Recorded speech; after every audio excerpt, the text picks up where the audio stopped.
Welcome and greetings to another edition of Nerdom and Other Nonsense Podcast, your home for all things Nerdom, gaming, tech, and entertainment. Be sure to subscribe to us on Twitter to know the latest information on this podcast. Tonight we will be discussing upcoming 2017's movies. We'll also be giving our opinions on whether a movie flops or is a box office smash. Just so at the end of the year we can make fun of each other for our silly and wrong predictions. I'm Leo, and tonight with me I have... Bcom. And Savage. How's it going, guys? Has your past week been good to you? Yeah, it's been pretty good. With all the Nintendo news, I decided to start replaying Ocarina of Time on the 3DS. So I've been having fun with that. I'm about 2.5 hours into it. And I've never played the 3DS version. So I'm super excited. So how many playthroughs of this game will it be for you? This would just be like literally my second playthrough ever. Yeah. So I've forgotten like so much stuff, but the 3DS seems to have like some good like quality of life improvements that it added to the game. Like it remembers the songs for you and stuff like that. So like the Ocarina songs. Yeah, like the summon Epona, the horse, yeah. And it seems to have changed like some stuff in the game slightly. Like it seems like some like collecting the cuckoos in Kakariko Village seemed to be like slightly different. Like I think they were in slightly different places and stuff. But yeah, so far it's like pretty much the same game. It's got great music and it's freaking like 10 out of 10 game. What can I say? Yeah, I have like 6 playthroughs alone on the 64. So nice. Savage, what about you, man? I haven't been doing much. I actually just took one of my old flash drives. I told Bcom about this the other day, but I had taken an old flash drive and I converted it to a PlayStation 1 emulator, and then then ripped all my old games that I had collected and took those and put them onto this little like 16 gig flash drive. So now I have a portable PlayStation 1 with all my games on it. So I've just been going through and kind of replaying some old games, making sure, everything still works, making sure I can get my memory card saves, because you have to emulate a memory card. So making sure all that works. So that's step 1 of working towards a video series that we can put out on YouTube as well. So yeah, that would be pretty cool. Actually, I think it's a really neat idea. Something that really annoyed me this week was that I tried to play Final Fantasy Tactics, like the PS1 version, on my Vita that I had bought a while back in a sale, and like that game just does not work on my Vita for whatever reason. Like it does not emulate well. The text scrolling is like, it takes like 10 minutes for text to scroll across the screen. It's like ridiculous, and like there's a bunch of slowdowns. So I mean, emulating that with like a PC or something might be the way to go, because I'm not going to go buy a like original PSP just to play that game. Yeah. Well, as of recording this podcast, just last week they had the Nintendo conference for the Nintendo Switch, and we've already done an episode on the Nintendo Switch, so we're just going to do a quick bullet point run through and get through real quick and get all the info out there. So the release date is March 3rd, 2017. The pricing is $300 a bundle. That comes with 2 Joy-Con controllers, are red and blue, and you also have a second option of just 2 gray controllers if you don't want the red and blue ones. Docking station and a Joy-Con grip to connect your controllers. Switch games are going to be $60 a piece. Sadly, no games come with the system purchase, and now there will also be an online fee to play the online games, obviously. Interesting note, the accessory pricing is kind of up there. The Pro Controller is $70 alone. Still can't pre-order it. I've been trying. Yeah, that's kind of interesting. The Joy-Con controllers cost $80 for a pair, or $50 individually. Insane. Yes. $30 for a Joy-Con charging grip. And particularly like that grip, the grip that comes with the console bundle does not charge the Joy-Con controllers. Correct. It has to be like connected to the actual tablet part, correct? Yes. Yeah. And if you want to say put your Switch in another room, it's $90 for an entire extra dock. Which is also insane. Yeah. All right. Specs are they're not too bad, I guess. No region lock. That's good. That is good. Yeah, that's something that should have happened a long time ago, but I'm glad it's happening now. I think that's the way it should be with all games. I know when we've tried to even play games on Xbox or something like that, we're able to connect with our friends from, all over the globe and stuff. But sometimes the latency or sometimes the servers just kick them because of latency issues. And it's like, maybe it's partially their internet, especially some of our friends in Australia. But yeah, because that's about the farthest. But yeah, but on the other side, it's like, okay, it's 2017 now. Surely I can play games with anyone, anywhere. So yeah, okay. It also has a battery life of 2.5 hours to 6 hours at the most. It's saying on average. What was it? Zelda will run for about 2.5 hours, 3 hours. Yeah, I think they said 3 hours, but I would expect like hour and a half. Yeah, then you got to think of how lithium batteries, their charge just gets slower and slower. So, and can't be good. But okay, and the game's running undocked will be at 720p, and while docked will go up to 1080. But Zelda's at 900p, so it's really up to the developer how far they want to push the console when it's docked, basically. Yeah, the screen is 6.2 inches, 720p multi-touch display. It has a 32 gigabyte memory drive on board, but it also supports microSD storage expansion. Extra money. Some of them are actually expensive. Some of them are pretty cheap. But also, just considering the installation of Zelda will take up half or just slightly more of the installed 32 gigabyte hard drive. So you'll almost be certainly having to buy a microSD storage drive. Yeah, and then like microSD XC cards typically go up to like 256 gigabytes right now, but those are very expensive. And like theoretically they can go up to 2 terabytes, but again, those are just going to be more expensive than the console itself. So yeah, but you can get like 128 gigabyte for a pretty decent price, I believe. Yeah, I want to know more about like how much the like read and write speeds of the individual cards affect load times of the games. And there's got to be like a lot of testing to be done there to see how much it affects the games and how cheap of a memory card you can buy and still get good performance and stuff like that. Well, micro SD card and same thing with USB drives, they're basically solid state drives for the most part. Am I right? Yeah, but they have much lower read-write speeds. Yeah, it just depends on their connection. Yeah.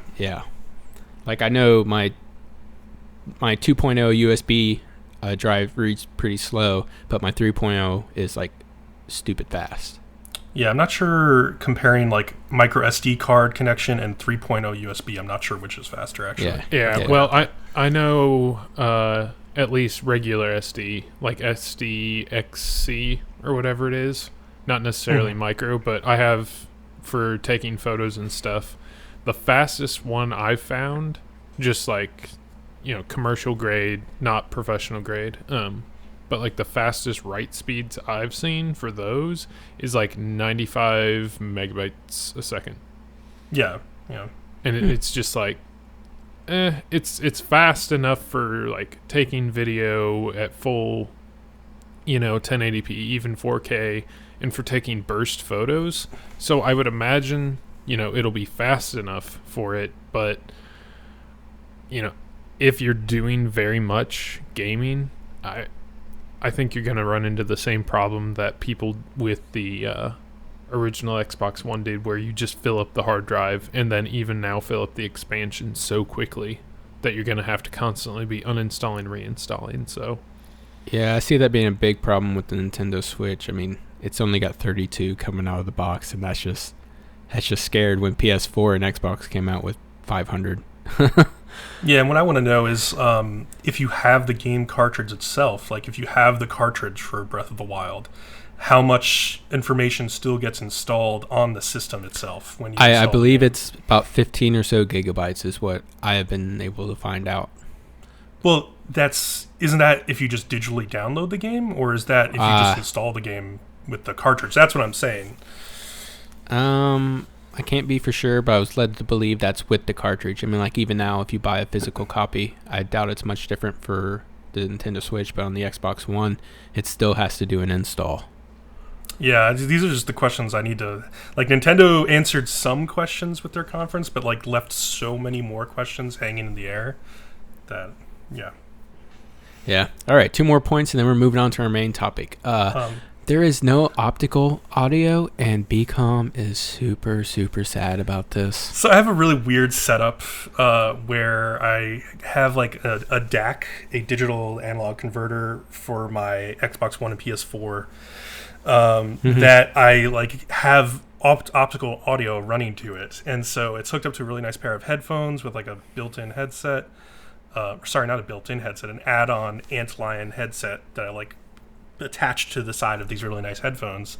So it's like a totally like rejiggered setup that like most people will not have this problem, but the only input on that thing is optical audio, so I can't do that unless I buy a box that will split the HDMI out from the Nintendo Switch to HDMI out to the TV, and then optical out to the optical audio switcher that I have going into this DAC. So it's just like a whole big thing. I wish they just had it built in like the Xbox and PS4 do. Yeah, so. I feel you, because I have a Polk Audio soundbar, and that's connected optical to my Xbox if I'm not using my headphones or something. So yeah, I get you on that. But on that note, are you really going to shell out the money for the Nintendo Online play? Well, I would need to know way more about it, first of all. I mean, say it's the same as Xbox Live, $60 a year. Probably not. Depends on the games. It does depend on the games. Like, if there's some... Like, I don't think I would shell out for, like, Splatoon or even Mario Kart, because I have enough fun playing those, like, local multiplayer if I want to. But if they do have some, like, multiplayer experience that comes out that, like, you can only play on Nintendo and it looks like it's going to be really fun, I might. And also, if they really do give you a game each month that's in a Nintendo game that's not a terrible game... Oh, like Xbox does. Yeah, well, like Xbox, and you can keep it as long as you're subscribed, which is what they do too. Sort of said. Now, then I would be interested in that. I actually saw the reported on it last night before I went to bed. So the way the Nintendo game thing is going to work, every month you'll get a NES or SNES classic game for that month only. I saw those reports, and then I saw I saw conflicting reports though. I saw conflicting reports that you would be able to get it and keep it as long as you were subscribed. But I don't know who's right about that. I really don't know. If it's for 1 month only, that is terrible. Like that is just an embarrassment and a joke. Yeah. I mean, given the ups and downs of the Switch launch, I would not be surprised if that's what Nintendo does. On the other hand, if it's a 1 month only and it's a really, really good game, like if it's like Chrono Trigger for 1 month, like that's some value there, because that's a really good game that otherwise costs a certain amount of money to buy. But how many games do they have that they can do that with? They'll run out pretty quickly. Well, Nintendo has a lot of good games. I don't know, a lot. It's going to be a lot of classics. That's all opinion. It's going to be a lot of classics. Like if they don't come out with the big AAA Marios and even the old Zeldas, then you're going to have a hard time pitching that sale to somebody else. So yeah. And speaking of the games, for our final point, their release calendar is pretty small, and even their launch titles are pretty small. I mean, the only one in there that really grabs my attention is Zelda Breath of the Wild. The rest of them, I'm just, I know some people love Bomberman, and Super Bomberman R is launching, but I mean, it's Bomberman. I've played it a million years ago. Like, I don't need more Bomberman. I Am Setsuna is launching with it, which is a very decent JRPG. But I played it already on PS4, so I have no interest in playing it again. Just Dance 2017. It's Just Dance. I still can't believe that they're not including the 1-2 Switch with the console. That's crazy. Like, I saw an interview with Reggie Fils-Aimé talking about this, and he's just like, yeah, we wanted to hit that $300 price point, and like we couldn't include any games with it if we wanted to hit that price point. It's basically what he said. Which I just think is weak. I mean, you have to, like, what console has not had a pack-in game, or at least like a cheaper pack-in bundle in recent years? Like, I can't think of one. So yeah, I mean, the only other game I saw that had any interest to me was probably Super Mario Odyssey, and that just looks interesting. that looks crazy. Mario in the real world with real human people jumping rope and stuff. Well, lots of games are going like open world style, like Fallout and Skyrim and GTA. That's like where everything's. Well, most games are going towards that open world, and that's what they apparently just did with Super Mario. Zelda had already kind of done that with Ocarina of Time, so that's not really. It's not new or exciting that they're doing that with Breath of the Wild, but that's really different for Super Mario for the most part. It is very different. It looks like it's kind of going to be like, I feel like the city is going to be like the hub world, and then he's going to go off to all these other different like planets and stuff from there. That's what it seemed like to me. I don't know if I'm right about that, but yeah, looking at the trailer, that's what it looks like. You got anything else to add to the game, Savage? I just watching the Switch event. I don't know if you guys stayed up and wasted your night away watching it, like I did. I stayed up so late, and then I stayed up even later to pre-order. I went to bed. I was like, I'll just look at the news tomorrow. We'll see. I got my console pre-order in and my Legend of Zelda Master Edition pre-order in. So yeah. Wow. Yeah. See, that was one thing I was like, I'm on the fence. We'll see how the event goes to see if I'm considering pre-ordering it. And then just after it, no, there's no way. I might get it at holiday 2017 if it goes on sale, but just the way it is now, the only thing that to me even looked remotely appetizing was actually 1-2 Switch, Legend of Zelda Breath of the Wild, Mario Kart 8, ARMS, Splatoon, and Super Mario Odyssey. Mm-hmm. And of those, half of them don't come out at release, and the two, well, Breath of the Wild comes out on the Wii U as well. So that to me is like, well, if you already own a Wii U, why wouldn't you just get Breath of the Wild on that, put it on your catalog, and wait till holiday to get the Switch? A lot of the value that I'm expecting from this console, for me, is going to come from the fact that I did not buy a Wii or a Wii U. So I'm hoping to see ports of the best games on those systems for this one. That would offer like a ton of value for me, because I specifically did not buy the Wii U because I was saying to myself, they're going to come out with a new console and nobody's going to have bought the Wii U, and they're going to resell all those same games, and I'll buy them on a better console. So like that's half of the proposition for me, is just wanting to be in on Nintendo again and then get to play all of those games, because they have the same control methods and everything that's totally capable of porting them all over. So I'd like to see that. But is the Switch really that much of an improvement over the Wii U? That's the question they're going to have to answer. Well, it's definitely different, that's for sure. I mean, it definitely runs Zelda better, at least for what that's worth. I saw the comparison trailers also. It looks a lot better. I think the industrial design is better. I think like the controllers seem like sturdier and better. The like Switch unit itself is a way nicer screen than the Wii U game tablet. So I just think it's like a better version of the Wii U. That it just makes more sense to me. About the only thing from the Switch that I was like, oh hey, that's really innovative, was the Joy-Con controllers. Like that to me is something I wish somebody else had developed, so that way I could use it with the system I already have. That's an interesting prospect. But all right, it's a great. You guys idea, ready to move on to the main topic? I guess. I guess so. Yeah, there's not much more to say about the Switch.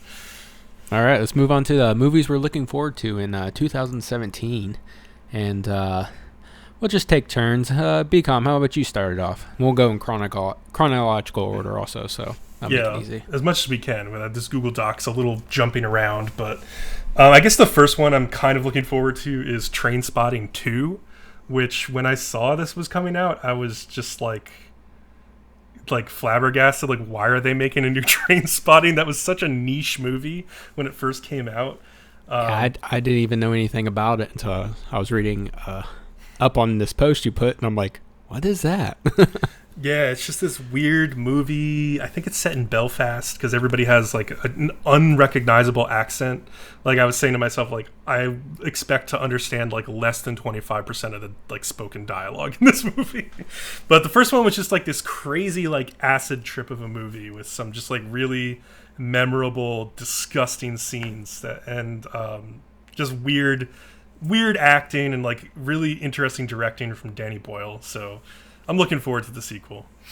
Oh, okay. Savage, go. Well, that's not a movie I was looking forward to. Have either of you seen Silence yet? No, not Nope. yet. Is it something you're even remotely interested in? I actually am, only because it's Scorsese. And Yeah. Liam Neeson doing monk stuff is always good. Yeah, the director caught my attention also, and actually I was kind of impressed by the cast. It's a very interesting and well-known cast in there, and I'm also an atheist, so I'll see if it even holds my attention. Sometimes I get bored with them because if they get, I don't know, too religious about stuff, and I'm just sitting there rolling my eyes or whatnot. But for the most part, I think it usually does keep my attention. Yeah. We will see. To me, it looks like an interesting movie. I don't know. My wife and I are having a date night sometime, and we're probably going to debate between seeing maybe that, Rogue One, and what is it? I'm trying to think of the name of the movie. Collateral Beauty. I haven't heard of that. Yeah. Well, that one's been out, I think, for a little bit. It's like the new Will Smith movie, whatever his like really emotional, heartfelt drama type things are. Like the one he's done a bunch of them over the years, but. Okay. So it doesn't look too terribly different from those. But, yeah, this one definitely with the cast caught my eye. The cast and the director, it's one of those things I'm like, I would purely see it on the fact that it has, Spider-Man, Kylo Ren, and Qui-Gon Jinn all in the same movie. I'm sold. So it's definitely something it might be one of those that you save for a plane. So I don't know. Oh, yeah, maybe. Yeah, but there's one big movie that I'm looking forward to because I've watched the entire series up to this point and rewatched it multiple times, and that's Resident Evil: The Final Chapter. So they'll actually be done with it. No, like, you forget that there will be Resident Evil: The Final Chapter prologue. Oh man, I wouldn't put it past them. But yeah, I've been watching this series since the beginning, and like, you can argue if they're good or not. They're kind of really not, but it's a joy watch for me. Yeah. Just all the action, the crazy zombies, so on and so forth. So like, yeah, as long as the final chapter has enough action scenes, I will be perfectly happy with it. Enjoy it regardless if it's a good or bad movie. Yeah, I don't think I've seen one since the first one. But. Yeah, I mean the trailers for it look good. So let's see what else is out there this year. Well, the next one I'm really looking forward to is John Wick Chapter 2. Yes. I just recently saw John Wick. I don't know why I waited so long. I think I heard a lot of the stuff about like, oh, they kill his dog, and that's like a crappy premise, and a lot of people didn't like that. It's just one long action scene. It's so good, but there's a proper build up to before the action starts, and I compare this to the Raid Redemption. Like it's the American version for me of that movie, except less. Well, yeah, no, there's just as much like martial arts stuff. Honestly, I mean, like he does tons of close combat stuff in John Wick 2, but he has a new dog in this movie, and if they kill that dog again, I will be out on the series because it's just like you're just doing the same thing again. So the dog better survive. I swear to God. Yeah, otherwise, I mean, it's just basically the same movie, just a different setting. Yeah. Yeah, I never saw the first one, so that's probably one I'll just skip.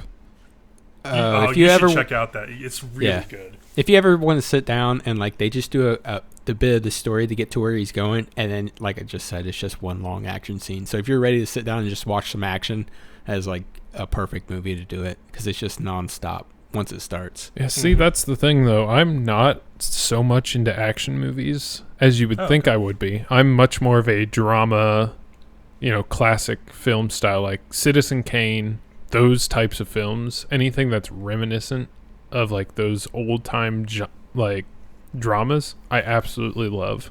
So, I mean, in recent history, the X-Men series has been moving towards some more drama stuff rather than just pure action. And I think this next movie we have up here, Logan, is actually going to lean a little bit more towards the drama side of X-Men versus, just pure action Wolverine going nuts. Yeah, if going by the trailers, yeah, it's going to be very drama-filled. There still will be some bit of action in there, but yeah, it's definitely dramas in the genre. I like that this one has like a pared down cast too, that it's like just Professor X and just Logan and then this girl basically. Like, I like that they're limiting the scope of this movie, because that means to me that they'll be able to tell a better story, and that they're not setting up some crazy movie franchise in the future. It's just like a focused like story, old man Logan being cool and badass. So yeah, but because of the drama, I'm afraid it might not do too well. It just possible. Might be boring to some people, because, I mean, most of the people who are into the X-Men series they want the action, they want the superpowers, they want all this crazy stuff, and now they're going to sit there and have drama. I don't think it will appeal to most of the crowd. Although, from what I've... Also, it releases on March 3rd, so they're getting a little bit of cross-traffic with the Nintendo Switch, but... Yeah, from what I've heard, this may be Hugh Jackman's last movie. So, at least, definitely in the X-Men franchise, maybe just in general. I'm not sure. I couldn't see him retiring. I think I remember hearing a radio interview with him the other day about how he said he was just going to go ahead and retire, and, he's done everything he wants to do, so he might as well just hang it up and go out and live his life the way he wants to now, so... That would be too bad, because I really love him as an actor. I mean, I don't care about him playing Logan. Like, let somebody else carry the Wolverine stuff with, like, the new TV shows or whatever. But just him as an actor has been so good. He's played in so many great movies. Yeah. And shortly after that, on March 10th, Kong Skull Island comes out. And I predict that this will almost for sure fail. But I'm going to watch it and end up enjoying it because, I mean, giant monster fights, I'll just think it's cool. I really liked the trailer. Like, I definitely like the cinematography and the look of this movie so far from what I've seen. Again, like, they've tried to revive King Kong several times. Like, Peter Jackson gave his best effort at it. Mm-hmm. I didn't love that movie, so I don't know if I'll love this movie, but it looks like a decent attempt at it, at least. So basically what you're saying is Leo's going to be sitting by himself in a movie theater watching it. I'm fine with that. I like, when I'm not working the weekends, I like to go into the theaters at like the 10 or 11 o'clock show, and I usually only share it with like 3 or 4 other people, and that's pretty awesome. I do that often too. Yeah, it's nice. But neither of you are that person who, like, when Star Wars Episode 7 came out, bought out the whole theater so he could watch it by himself. No, but I did go 5 times, and only one of those times was on my own. I think it was like the second time I saw it. I went like immediately the morning after opening night, I went to see it again. But then I saw it 3 more times with like different groups of friends each time. It's pretty fun. Oh man, I'm just not a Star Wars fanboy. I just can't relate to that with you guys. We'll get to that later because that releases later this year. So yeah. What's the next movie on the list? Free Fire. That's one I have not heard of. Free Fire is like a 70s, like, it's like a showdown between like some like weapons like buyers and like sellers basically. And it just kind of looks like a goofy movie that like looks like it's going to be a lot of fun. Yeah, you say goofy, but just from the trailers, I noticed that like they were doing specific things that made physics work properly. Yeah? Usually that physics that they would bend in another movie, like I remember him grabbing the barrel of a gun, he was like, hot, and like in another movie that wouldn't be a thing unless they were pressing it to their face and burning them. Yeah, it just felt I don't know, it just felt like really like realistic to me as well, because like when they're just like shooting each other, it feels like visceral and real, but at the same time they're still like laughing and goofing around the whole time. It's just like a unique feel for a movie, and it all seems to be set at this like warehouse where they're meeting. to like make the trade, and it seems like the entire setting of the movie is right there. So. Yeah, the whole movie looks like it's going to be in that warehouse, and I just feel like I shouldn't take it too seriously. I shouldn't judge it too heavily, and if I don't do that, then I'm just going to sit there and actually like really enjoy it, because it's going to be, like you said, a little bit goofy, but then like a little bit of realism in there, and it'll be fun just to try to pick it out. And the other reason I'm looking forward to it is just Brie Larson is like the lead actress, and I just have really liked what she's done ever since, like, I don't know, Scott Pilgrim vs. the World and stuff like that. Oh, I love that movie. Yeah, she's really good in it too. So, and like Room, I think, was the big thing she was in recently as well. That was a really weird but really good movie. So, moving on from that, March 31st, we have Ghost in the Shell. Oh, who's the anime fans here? Me and Bcom? Raise his hand. So, yeah, Ghost in the Shell, live-action adaptation starring Scarlett Johansson. The trailers have looked solid. I think the aesthetic of the trailers pretty well captures the aesthetic of the anime. Yeah, should everyone go watch the original anime movie? Of course. Like, yes, you should go watch that. Can you not enjoy this movie because that anime is such a spectacular masterpiece? No, you could still enjoy this for what it is and what they're trying to accomplish. No, it can definitely be a standalone. You don't have to know anything else about the Ghost in the Shell universe. About the only thing I've heard about this movie is people were questioning why Scarlett Johansson was in it, considering most people thought the main character, I assume she plays the lead, from what I've seen. Well, I mean, Major Kusaragi is, like... To me, it's one of those things, like, I've heard people say, well, should she be the actress? Why couldn't they just get somebody Asian to play the... Oh, a Japanese person? Yeah. And that for me is the only thing I've, like, heard about, is just the controversy around that, not necessarily anything about the movie itself, so... Well, also, it's a Japanese movie, and they're shooting the whole thing in China. So that's just that part blew my mind. I was fine with the actor, and they probably could have done an Asian person, but then they did it in China, and I'm like, that's really weird. Like, I know it's a Japanese movie and it's somewhat rooted in Japanese culture, but at the same time, Major Kusaragi is an android. She's not Japanese, so I have no problem with Scarlett Johansson playing her. Otherwise, it's realist. Let's be realistic here. We want people to maybe see this movie and then go see the anime. Scarlett Johansson will bring people in. So I think she'll do an okay job. So I don't have any issue with it at all. Okay. Oh, after that's a big one on May 5th. It's Guardians of the Galaxy Volume 2. Is that what the title? Yep. I'm just looking forward to the soundtrack. Yeah, if it's as well, all you have to do is just go back and listen to some 80s rock, a little bit of 70s, and you're good to go. The trailer looks like so much fun. Like, Baby Groot is like the cutest goddamn thing ever. Yeah, he might steal the show. I saw this. I saw this trailer before Rogue One, and there's another movie further down the list that we'll talk about that I also saw the trailer for before Rogue One. But in comparison to the trailer for Dunkirk, which is the one I'm talking about, Guardians of the Galaxy's trailer made the entire theater just laugh their asses off. It was so good. It was so capturing the mood of the first movie too. And that movie came out before Deadpool. It was like really the first one that like really said like, okay, superheroes can be goofy and fun. They don't have to be serious all the time. So. Oh yeah, true. Yeah. Speaking of Deadpool though, just off on a little tangent, have you guys heard the rumors it's going to be potentially nominated for a Best Picture Oscar? I have not heard that. That would be interesting. Yep, because it's become so critically acclaimed. It's actually like it can qualify for Best Picture if enough people voted in.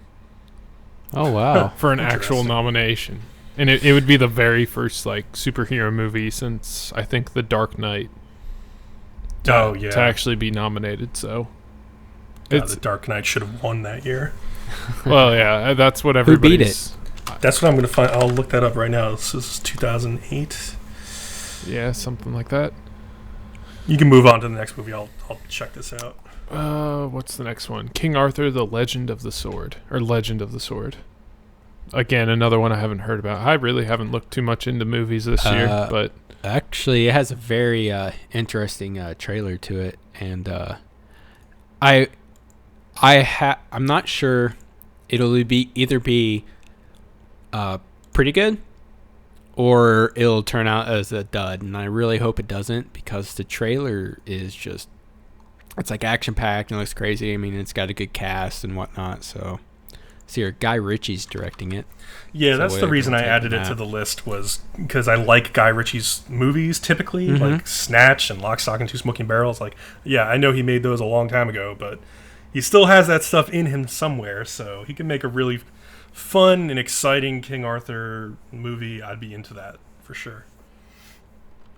Yeah.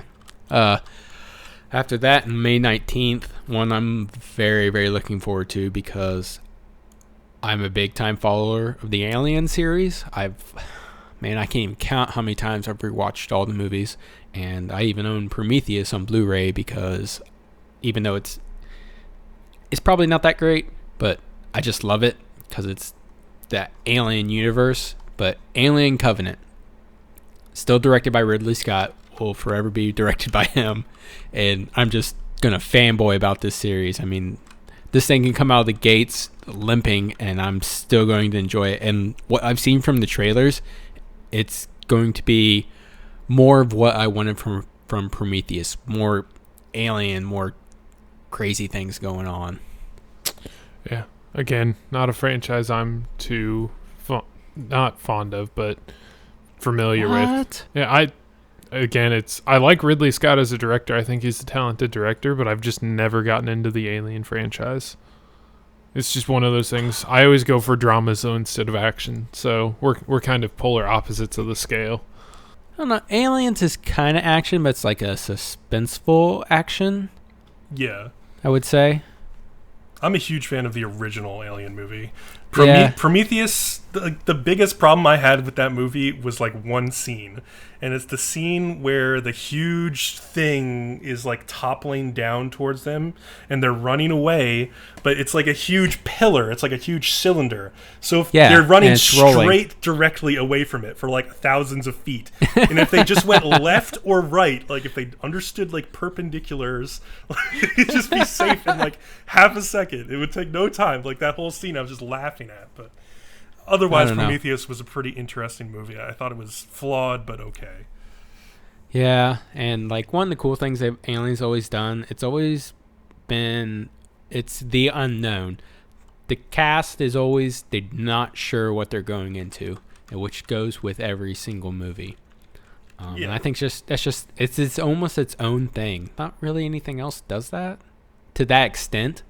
They're always going in like completely blind, like absolutely blind. They're not even aware that there's going to be an alien there that's going to try to kill them. Yeah, the one thing I didn't like about the trailer was like the shower scene with like the alien tail like coming up between the girl's legs. I was just like, this is kind of like beneath the Alien series in my opinion. Like this is the kind of goofy stuff you'd expect in like some like B horror movie. So I don't know. Weren't they like trying to have like a romantic moment, and then some alien comes stalking in, and it's like, nope, no romance for you guys.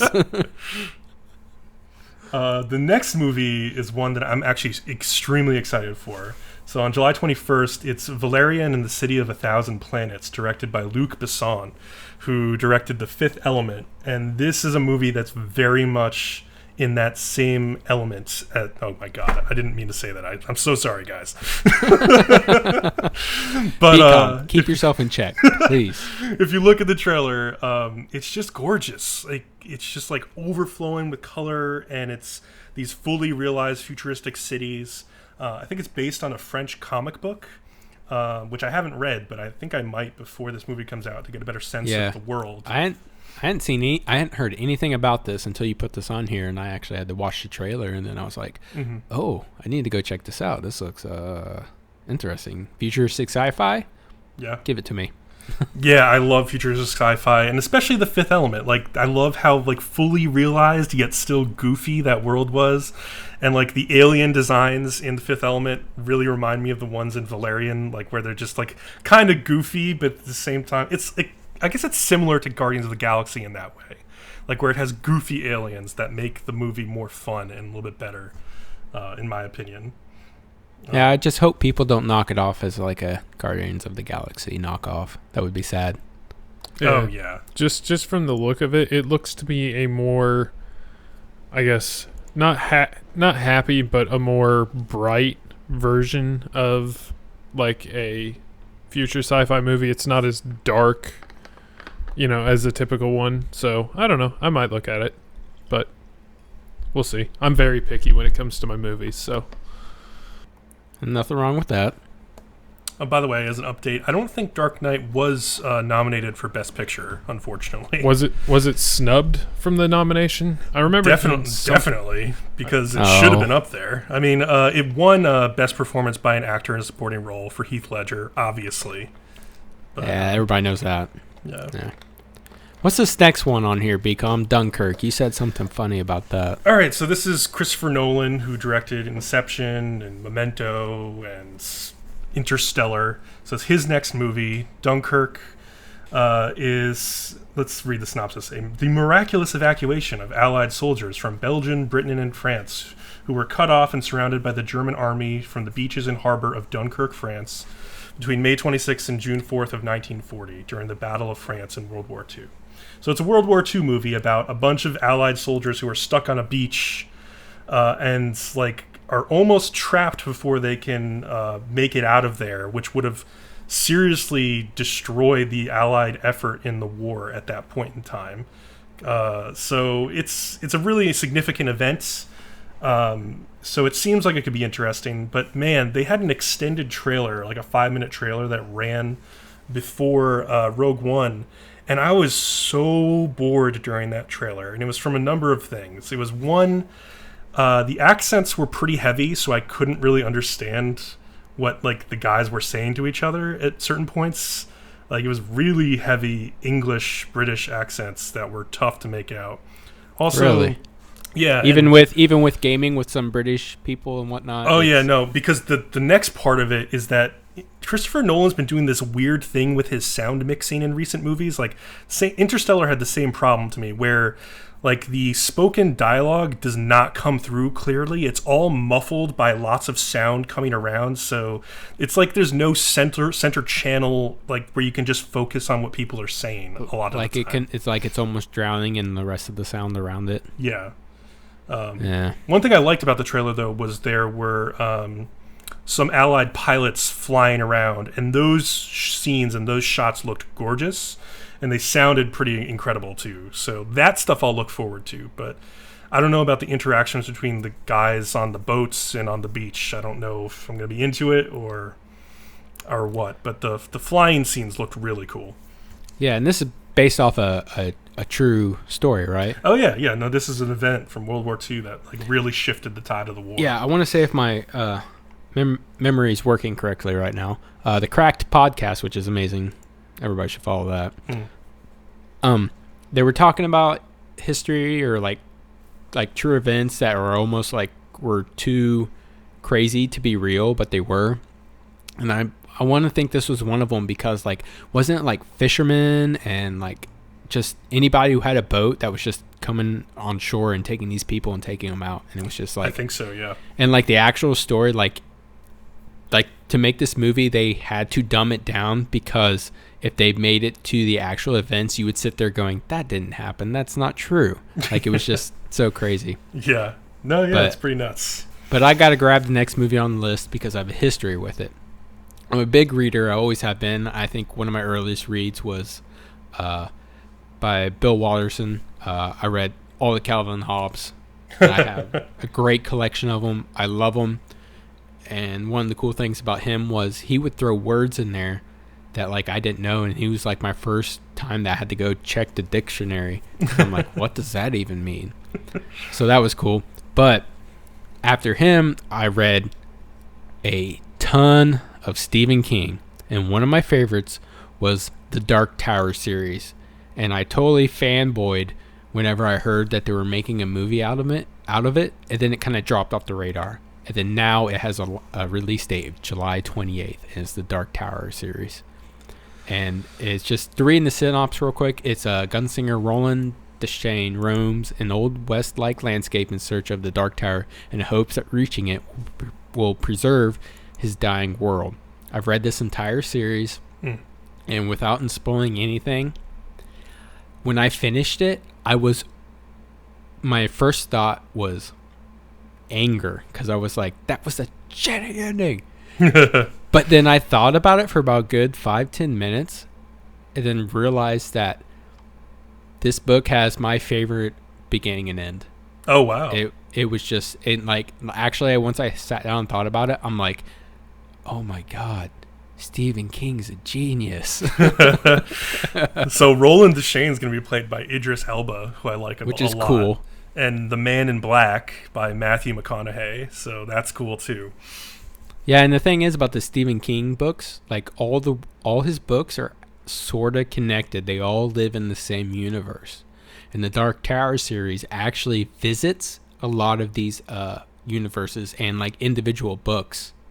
Like there's snippets where they go through and you're like, oh, what? I just read this book 3 months ago. This is totally where they are. And it's just the coolest thing ever, for me at least. But I loved it. So would you equate this ending in the Dark Tower to something similar to The Mist?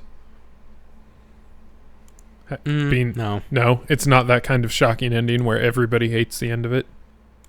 No, and I would love to say more on it, but I do not want to give anything away, because that just, to me, that's just what tied that series together, was just that ending, and I was just like, oh wow, this may be one of my favorite stories of all time. It actually, there was the Song of Susanna. I may be getting that wrong. I'm just pulling off the top of my head. I believe that one was like the most boring for me, but you just have to trudge through it, because then the series picks right back up again, and it's amazing. So I hope they actually do the whole series, even if they have to chalk it out like they did with Resident Evil. I would just love it I would probably love it maybe more than Resident Evil series, so we'll see. Next on the list, on August 11th, we have Baby Driver, which is the newest movie from Edgar Wright, who is probably my favorite director working right now. I think if it came down to it, like, I just love his creativity. He has some interesting stuff, I will agree, and I like those movies. Yeah, I mean, Hot Fuzz and Scott Pilgrim are probably two of my favorite movies of all time. I could watch them endlessly. And Shaun of the Dead. Shaun of the Dead's great too. I would put that one over Hot Fuzz in my opinion, but... So Baby Driver, the synopsis is, after being coerced into working for a crime boss, a young getaway driver finds himself taking part in a heist doomed to fail. So my thoughts about this movie are it's going to be his parody takedown of heist movies. So I'm so in to see what that is. Yeah, have you seen the cast for this? It's crazy. It's insane. Like John Hamm, Kevin Spacey, Jamie Foxx. It has Flea from Red Hot Chili Peppers. What? Well, there you go. Now you have to see it. Yeah, no, I can't wait to see this. I mean, it's just, if it's Edgar Wright being himself again, I mean, he wrote it again, so it's just going to be fantastic. I can't wait. Oh, Savage, what do you think? I'd pass on that one. I'm more likely to see the previous two. I love anything based on like true events, so I will probably go see Dunkirk just based on that. The Dark Tower sounds interesting. The only thing I hate more than action movies, and I don't hate action movies entirely, I just not a huge fan of them, is comedies or parodies. So I definitely won't watch it. Okay, so you sound like a heavy story guy. Like you're really focused on the story, where like an action and a comedy, and they won't really focus on the story as much. Oh yeah, I'm all about story. When I come home from work, I usually watch a documentary a day. So Jesus. Just as somebody who's studied that in school, you know, that was a lot of my degree was documentary production, things like that. So I'm all about that kind of like serious, very, you know, story driven content. So that's where I come in. Okay. It's also the games I like, things like that. So for me, some of these are just like, there's not really a deep moving story there. So I'll just gloss over them. But some of the ones like Dunkirk or something where it's like a true story, it's just a ridiculous story, but it's true, or at least based on a true story. Those are the things like I'll shell out, $15 go see it opening weekend. So Okay. yeah. So looks like the next movie on our list is American Made, which is coming out September 29th. And I think what not much. What Bcom or Leo has written here is Tom Cruise smuggles drugs for the Medellin cartel. That was Bcom. Yeah, and it's directed by Doug Liman, who directed Edge of Tomorrow and The Bourne Identity. So I like him as a director. He does action well. And I typically just like Tom Cruise movies. Like, I don't think he's made one that's like really story heavy in a while, though. He's been doing like a series of action movies that haven't been as good as some of his old stuff. So the trailer of this one looked like it had a little bit more substance to it. So I'm kind of interested to see how it turns out. Tom Cruise has always been action to me, so... Well, to go off on a little bit of an anecdote, I know Bcom loves Tom Cruise so much. Why don't you go ahead and tell us a little bit of a story about your time you spent studying abroad when you impersonated Tom Cruise from Top Gun, Bcom? Oh, and jump up and down on your chair while you do it. Oh my god, I can't believe you remembered that. So yeah, I did a study abroad in Rome when I was in college. And me and my roommate there were really good friends with another girl, and for some reason, if you know what I mean. Yeah, for some reason, like, we knew that she liked Top Gun or something. Like, it had come up in like one of our conversations at the bar. So he pulled me aside we were out having drinks, and he pulled me aside. Like, we both went to the bathroom together, which is kind of a weird thing for guys to do. So she was probably a little suspicious, but he was like, dude, let's do like the Top Gun routine where like, you never close your eyes anymore. That one, like that they do in the bar to try and pick up the girl. Okay. So we came out, we sang that to her in a bar full of Italian people who were like, "Oh, these stupid Americans." That's amazing, dude. And yeah, we just did it up, and it was pretty fun. She definitely liked it a lot. So, are you still in touch with both these people? Oh yeah, definitely. That's awesome. Yeah. So were you? Everybody wants to know: were you Goose or Maverick? I was Goose because I'm big and tall, and the other guy was short, dark-haired, so he's like a perfect Maverick. So he got the girl. Nice. Yeah, I ejected too soon. Don't worry about it. All right, I have a confession on the next one. Okay. October 6th is Blade Runner 2049, and I have never watched the original. I would tell you to watch the original, but there's like 4 separate versions of it, so I don't know which version to tell you to watch. But I have the Blu-ray like set for this. Like, I'm a big Blade Runner fan.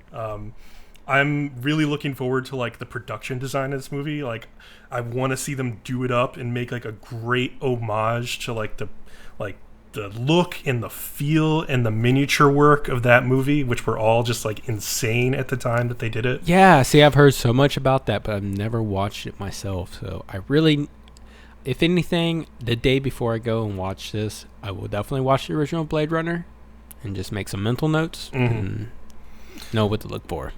Yeah, Blade Runner is a slow-moving, like noir thriller, but it does have some truly beautiful scenes in it towards the end that are really memorable.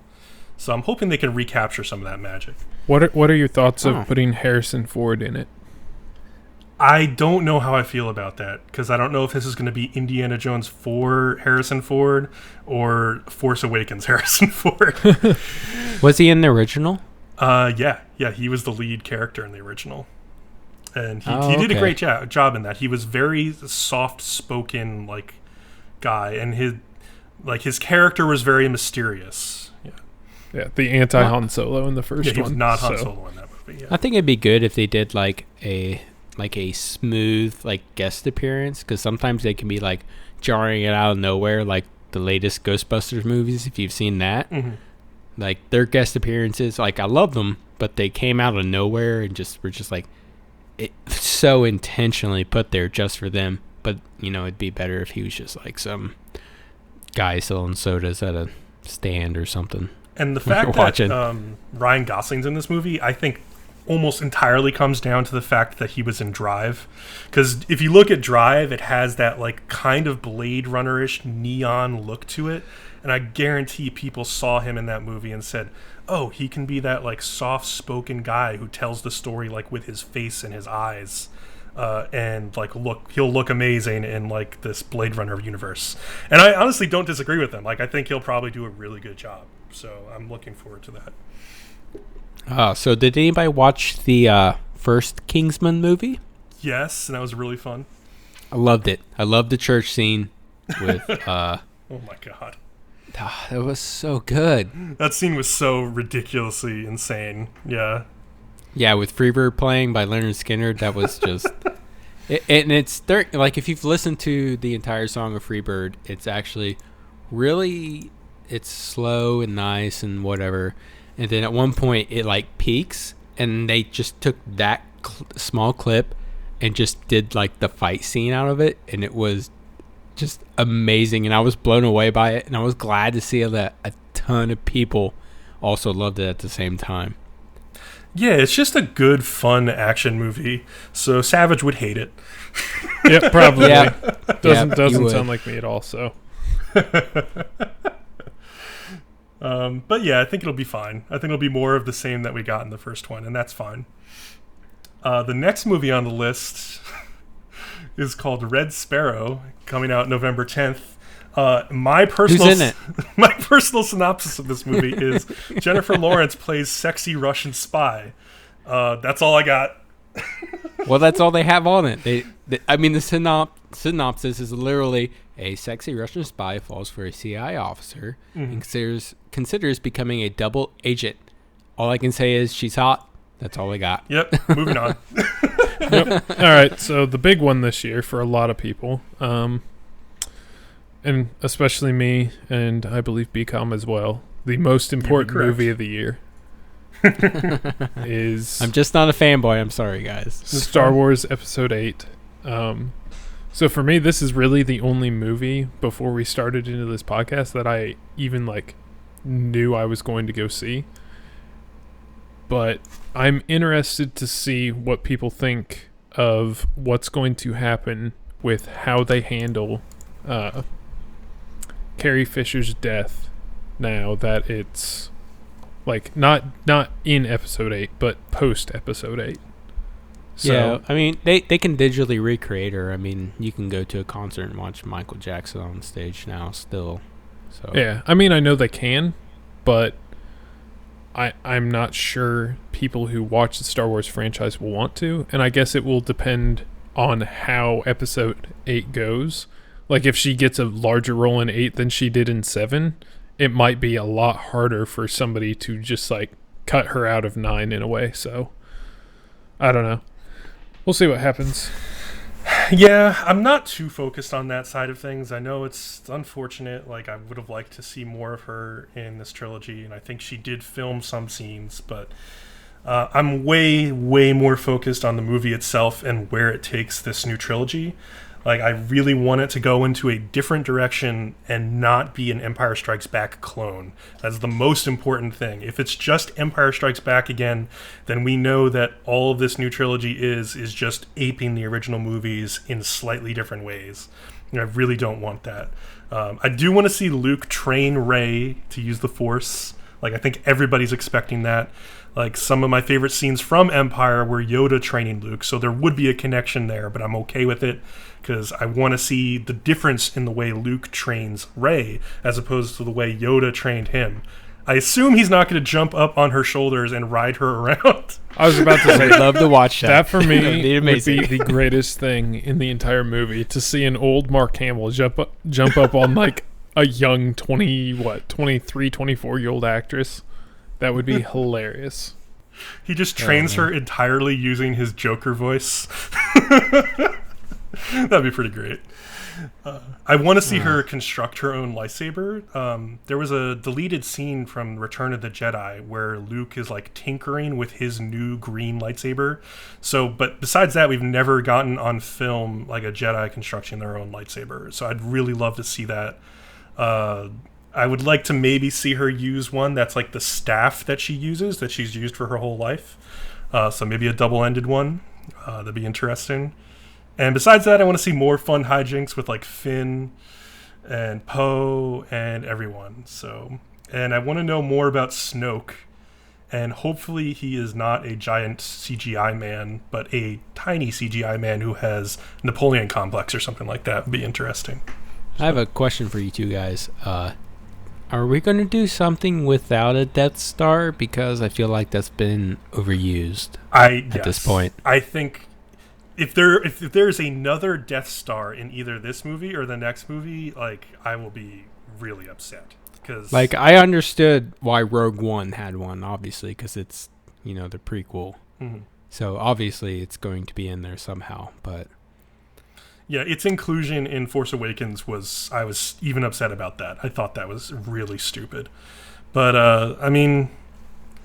they can't... they built that last one out of, like, a planet. Like, there's no way they would have time to have done that again. So there can't be a second one of those, at least.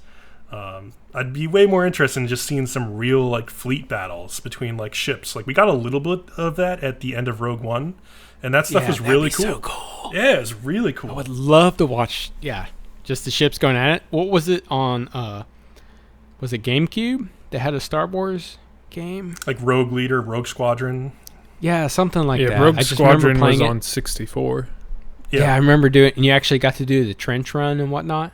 Yeah. That was great. Really cool because you got to do that and you got to play as like the Y bomber and you got to play as a couple of the other ships, and I really liked that game and I thought it was fun. Or just the Battlefront 2, like I played it for PC, but the Battlefront 2 multiplayer, having those space battles between the two, freaking awesome. And my favorite games of all time are some of the older Star Wars games, both the flight sims like X-Wing TIE Fighter, X-Wing versus TIE Fighter, where it's all about that ship battle and like attacking capital ships or defending convoys and stuff like that. Those were just such good games back in the day. And also a lesser known game called Star Wars Rebellion, which was a real-time strategy game where you could control fleets fighting against each other. I remember reading a magazine before that game came out, and I thought it was going to be like the best game of all time. It turned out to be a little bit disappointing, but it was still a really good attempt. I wish they'd make more games like that. I know they made Empire at War, but that one had a very limited scope compared to Rebellion. I didn't like it quite as much, but I'd love to see another spiritual successor to either of those types of games, the Star Wars flight sims or the Star Wars RTS fleet controlling simulators. They're both really fun. So you guys done fanboying about some Star Wars? I just say that Rian Johnson is directing this. I think he'll do a decent job. He directed Looper and Brick, and he's an interesting guy, but it's always a risk when you change directors. Like J.J. Abrams did a really good job setting up this trilogy. Now somebody's got to carry it through and make it new and different and interesting, and it's a lot of pressure on that guy, so we'll see. So long as George Lucas keeps his greasy mitts off of it. All right, so next on the list, who's the girl that put this one on here? I am. You need to say that in your high-pitched, girly anime voice. On December 22nd, Pitch Perfect 3! Nice. That's great. So I'm Aka excited for this one because it has more acapella. Go home. Oh my God! All right, folks, that's it. Hurry up and get this over with. See so you we next can move week. on. In all seriousness, I'm in love with like Anna Kendrick. I think she's the best, so I will keep seeing these movies no matter what. They're fun. The second one wasn't as good as the first, in my opinion, but maybe they'll make the third one better. I thought they were funny. The bits I've seen, so yeah. I honestly I haven't seen it, so I can't judge. They're absolute cinematic atrocities. The next movie I put on the list is, there's no announcement for when it's coming out. I think it's coming out this year, but it's called Suburbicon, which is a movie that George Clooney is directing and co-writing with the Coen brothers, starring Matt Damon, Oscar Isaac, Josh Brolin, and Julianne Moore. And I just loved Coen brothers movies. Like I loved No Country for Old Men. I like basically everything that they've done. So it's always really well written and well thought through. And yeah, most of the things they do, if anything, is interesting, even if it's not something in my area of interest. Yeah. So yeah, I'll probably definitely look out for it and try to watch it regardless. Yeah, pretty much anything George Clooney or Matt Damon does, I will definitely keep an eye on. It's just one of those things like, I guess I'll go see it just purely based on that alone without seeing a trailer. But I don't know, everything's subject to opinion, so. And then the other unannounced movie that I had on the list, there's an untitled Catherine Bigelow movie regarding the 1967 Detroit riot. And I just love Catherine Bigelow's movies, like The Hurt Locker and stuff. I think she just has a real eye for like human, like, I don't know, struggle in an intense situation. And every movie I've seen from her has always just been extremely well written and solid. So I think that will be interesting too. Yeah, one thing to note about her is I believe she's James Cameron's ex-wife, correct? Yeah. And I think she does a much better job of telling a story direct and to the point versus James Cameron, who's still working on Avatar 2? And 3 and 4, I think. I don't know. Yeah. I mean, he hasn't come out with anything else, so it's just like, are you ever going to finish it? Because I love the Avatar franchise, but I believe, I can't really call it a franchise. It's one movie. But The Hurt Locker came out at the same time, relatively, and I much prefer The Hurt Locker, even though I prefer the sci-fi of Avatar. So it's one of those things. I definitely think she took a lot of James Cameron's style and applies it to a lot of her movies, but kind of compresses everything down. Oh, it looks like we have a new guest on the podcast. Oh, can you guys hear her? Yeah, it was cute. Yes, that's just Chio. She just jumped on the back of my chair and she's just up there meowing. Well, she really likes Catherine Bigelow as well, so. Apparently. Chio, do you want to come down to the mic? No? All right, you're just going to sit there and stare. She said what she needed to say. It's fine. So, yeah, I don't know. We have a couple more movies on this list. I don't know if you guys want to mention any of these. I mean, a lot of them are 2018 movies, so maybe we save that for another podcast, unless you guys really want to get into it tonight. So, no, I prefer to save them for 2018. All right, well, I guess we'll wrap this thing up, and we will see you guys next week. Be sure to tune in, like and subscribe to us on YouTube, and find us on Twitter at Nerdom and Other. And we hope to see you guys next week. Yeah, please keep listening to us. See ya. See ya. There.